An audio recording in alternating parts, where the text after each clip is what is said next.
अस्सलामुअलैकुम वरहमतुल्लाहि वबरकातुह। पेशाब करने के 10 या 20 मिनट के बाद अगर पेशाब के कतरे आते हैं तो फिर ऐसी सूरत में इंसान को क्या करना चाहिए, नमाज वगैरह कैसे पढ़ें, या नमाज के दौरान अगर कतरे आते हैं तो फिर इंसान को क्या करना चाहिए, सारी तफसील आज इस वीडियो में हम आपके सामने पेश करेंगे। बहुत सारे नौजवानों को ये प्रॉब्लम होता है और उनके सामने ये दिक्कतें होती हैं, तो मैं इस वीडियो में सारी तफसील आपके सामने रख देता हूं ताकि आसानी के साथ आप बात को समझ लें। नंबर 1, सबसे पहली चीज़ ये समझ लीजिए कि अगर आप नमाज पढ़ रहे हैं और कतरा आ गया है, आपको यकीन के तौर पर ये मालूम है कि कतरा मुझे आ गया है, तो ऐसी सूरत में आपका वज़ू टूट गया। आप फ़ौरन अपनी नमाज को छोड़ दें, बाहर निकलें, कपड़े के जिस हिस्से पर पेशाब का कतरा लगा उस हिस्से को धो लें या दूसरा कपड़ा आप पहन लें, वज़ू करें और फिर आप अपनी नमाज को दोबारा अदा करें। कब? जब आपको यकीन हो नमाज के दौरान, नमाज पढ़ रहे हैं, कि पेशाब का कतरा आ गया है। दूसरी चीज़ ये कि नमाज में अगर आप हैं और आपको ये वसवसा हो रहा है कि शायद पेशाब का कतरा आ गया है, नहीं आया है, वसवसा हो रहा है, और अक्सर व बेशतर ये होता है कि नहीं आता है, सिर्फ वसवसा ही रहता है। कभी कभी ऐसा होता है कि हाँ वसवसा सही हो जाता है।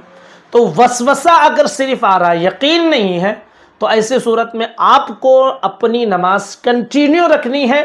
नमाज मुकम्मल होने के बाद आप देखें अगर वाकई कतरा आया है तो फिर आप उस हिस्से को धोएं कपड़े के या दूसरा कपड़ा पहन लें और फिर से वज़ू करके अपनी इस नमाज को दोहरा लें। और अगर कतरा नहीं आया है तो आपकी नमाज हो गई है। ये मसला उस वक्त है जब सिर्फ वसवसा आ रहा हो।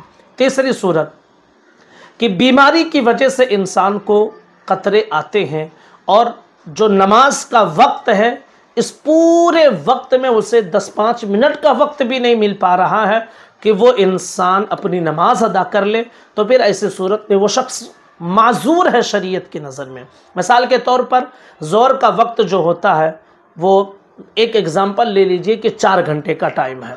ज़ोहर का जो वक्त है वो 4 घंटे है, उसके बाद असर का वक्त शुरू हो जाएगा। अब इस 4 घंटे में उस शख्स को 5 से 10 मिनट का भी की मोहलत नहीं मिल पा रही कि वो वज़ू करके नमाज अदा कर ले, तो ऐसा शख्स माजूर है। ऐसे शख्स को चाहिए कि वो वज़ू करे और नमाज पढ़े। पेशाब के कतरे निकलने की वजह से ना उसका वज़ू टूटेगा, ना उसकी नमाज में कोई ख़राबी आएगी। हाँ, जैसे ही ज़ोहर का वक्त ख़त्म हुआ तो फ़ौरन उसका वज़ू टूट गया।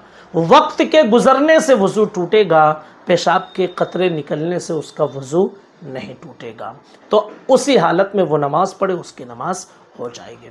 चौथी सूरत कि पेशाब के कतरे आपको आते हैं तो आपको ये यकीन है यार कि मुझे पेशाब करने के बाद कतरे आते हैं, तो फिर आप पर वाजिब है कि आप इस्तिबरा करें।